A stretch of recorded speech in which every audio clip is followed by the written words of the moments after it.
Okay, welcome to the third and final installment of elasticity. In this video, I will focus on the income elasticity of demand. So the previous two videos handled about the price elasticity of demand, whereas here we will use the income elasticity. Okay, so there is a difference between the two. First of all, this video will probably go live before my second video goes live because the second video is about exercises. And yeah, there is a deadline for my students. This deadline is next week, and video 2 will only appear when the deadline is over. So this video will probably up or like be live before the second one. Okay, so that's it. Now, let's focus on this video right now, income elasticity of demand, right? First of all, as we can see, there is a difference. Yeah, I will explain this difference right now um, using the formula. So in the previous formula, we used price elasticity, the same symbol over here, but here we had a P instead of the Y. The D remains the same, and of course Y means yield and reflects the income of our households, for example. And this means that the denominator right now changed into income over here. So usually, well, in the previous videos we saw price over here, now we have income. And the relation between demand and income is different than the relation between price and demand. Okay, now first of all, let's look at the income elasticity in real terms. So we're going to respect the minus sign over here, okay? So imagine that we have a positive elasticity over here. This means we are dealing with a normal good. Normal goods are, let's say, here we have a picture of one of my favorite pizzas. Um, this is of a brand, Dr. Utker. We all know it, I think. And the thing is, if our income goes up, we are more likely to buy more of these A brand goods. Um, this could also be Coca-Cola, like the real brand.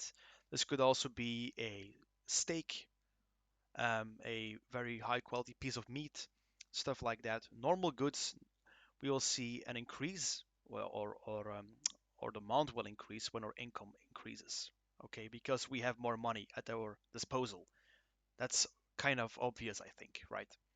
Now, so this is the case when our income elasticity is positive.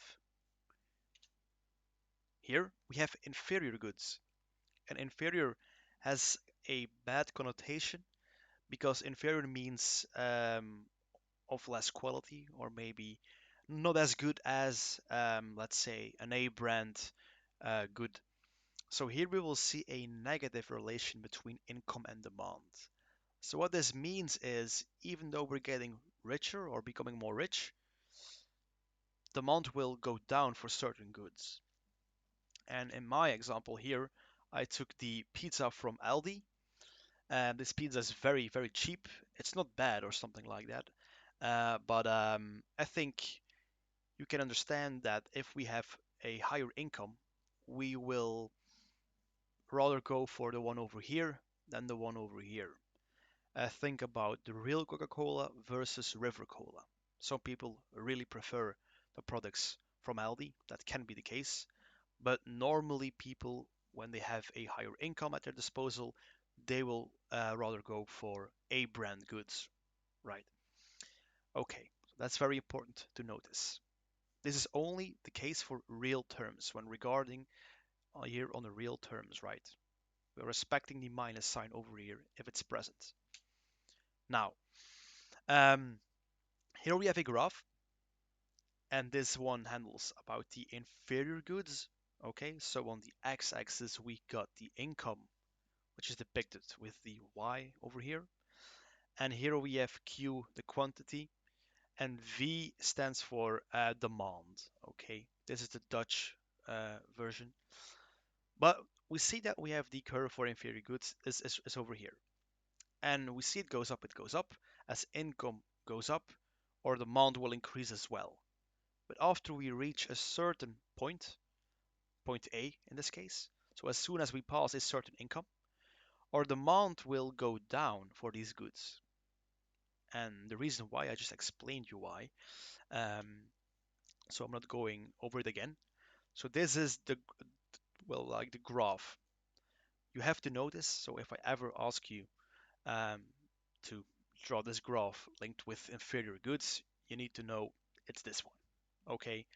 Also, please be mindful of the x's, income over here, demand over there. Okay. Now, um, real terms is done. Now we can go to absolute terms. This means we will use the lines over here for the absolute value. And the first case is the 1. So this is actually almost the same. This whole slide is almost the same as the one we saw for price elasticity in real terms, in absolute terms, I mean. So over here, if it's 1, that means that the change in income will be the same as the change in demand. That's it.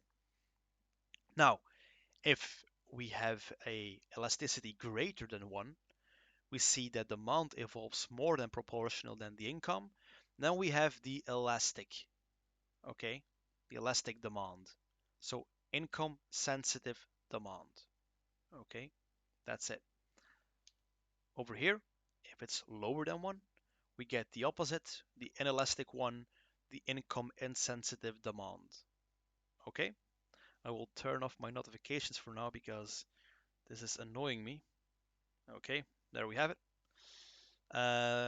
Let's finish this. Okay, I'm done.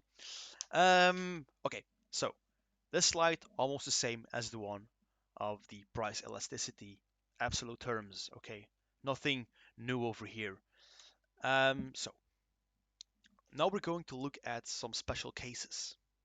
So Engel's law, based on the findings of Ernst Engel, these are very important things to know because income elasticity is really interesting. You will see why in a minute. I will divide this in two cases, A and B, and the A case is about the elastic side of the story. So we will look at the income elasticity greater than 1, that will be case A, and case 2 is the inelastic one. So as you can see, scenario A handles about luxurious goods, while scenario B looks at the normal goods. Okay, so graph over here. So this was scenario A, and we can actually see that in the beginning. So I will remind you here, income is over here, demand is over here. If income is, let's say, over here, we can see that there is no demand for luxurious goods over here. That's because, well, if our income is quite low, we will not focus on luxurious goods and we will just buy the things we really need, like basic foods like water and bread, rice maybe, and pasta, stuff like that. We will not care about Rolexes over here or expensive trips to a foreign country, right? So there is a certain threshold. A threshold is like a barrier or a line we have to cross, and then something will start to happen. But as long as we do not pass this point, well, in income, we will not care about luxurious goods. Well, we might care about them, but we can't afford them. That's it.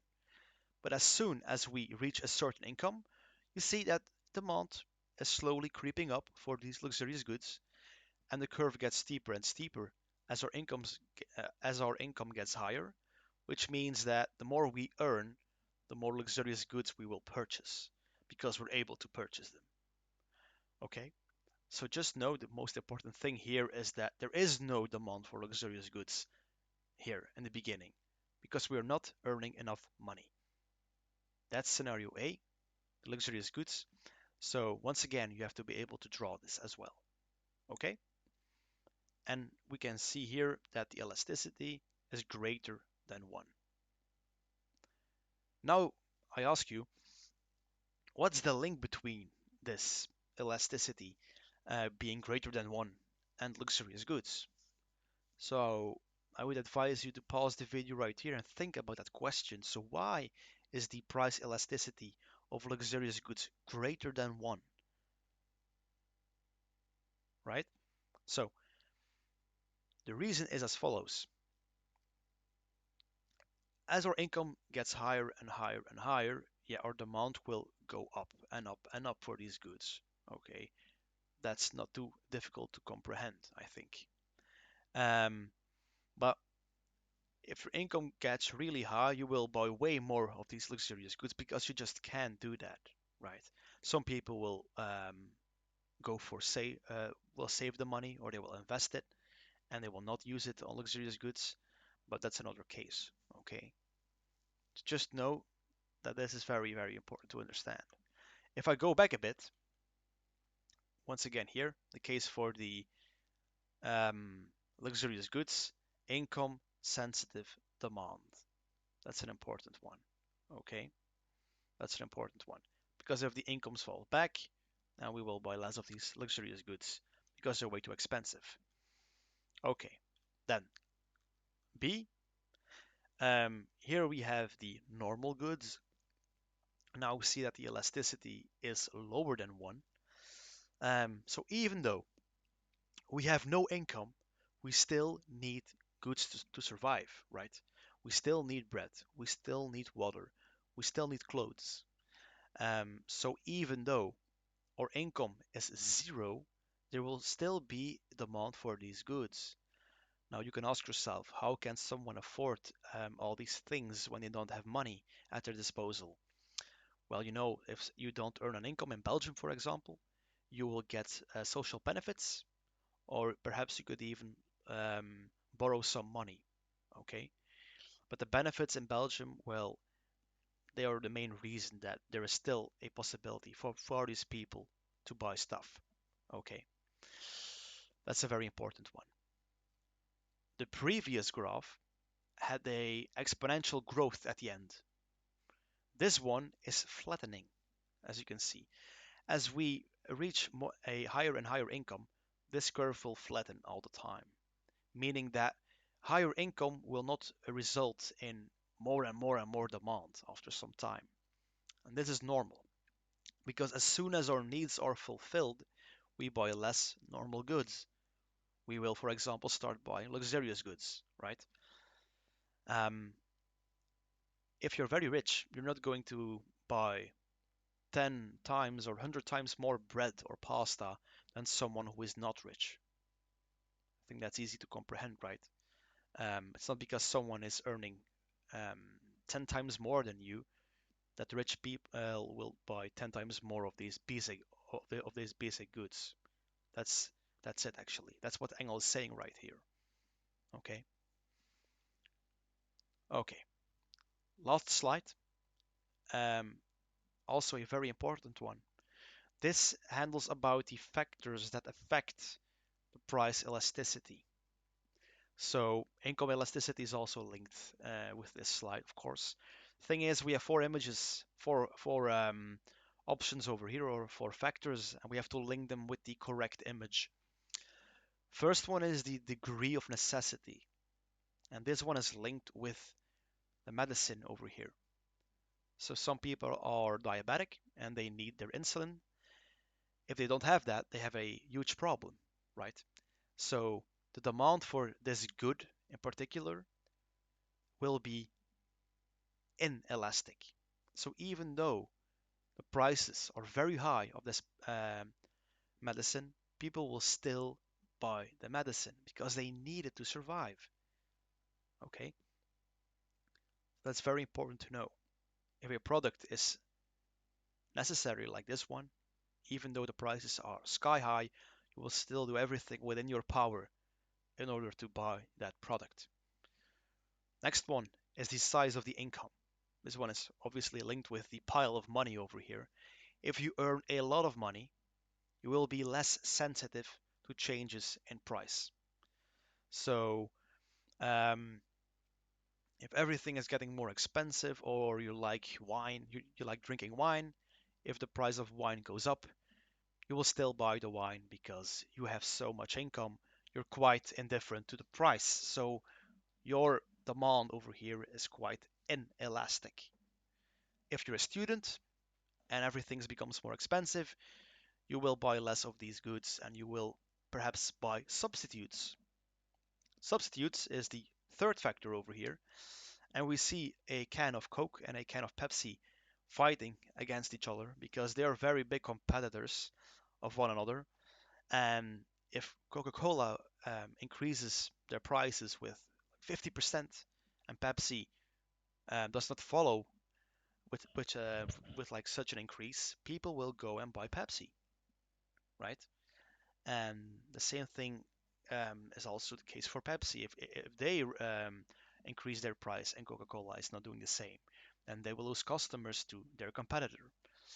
So companies really have to think about this before they increase their prices.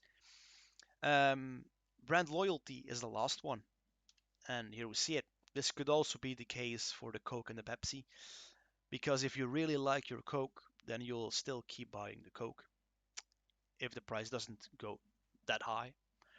But keep calm and love Microsoft. People, some people really love their Microsoft software, and they will always stay with this brand because they just know it's good, they trust it, and they don't know anything else. So they will always buy Microsoft stuff. Okay. So of course there are way more factors than these ones. Okay. But I expect you to at least know three of them. So if I ever would ask you a factor that influences price elasticity, you can give me a couple of these, right?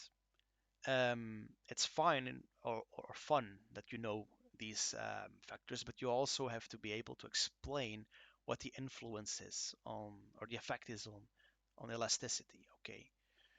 Inelastic, elastic, and be able to explain why exactly, right? This is where I end my video. This was the third one on price elasticity. So I hope this concept is like or became more clear to you right now, because I think it's a very important one and it will surely return on your tests and exams in the near future. So please, if you have any questions regarding this subject, you can always put them in the description or down in the comments rather, right? And I also answer through mail. Okay, so I will see you next time. I hope you understand the subject, and that's the most important thing, I think. Until next time.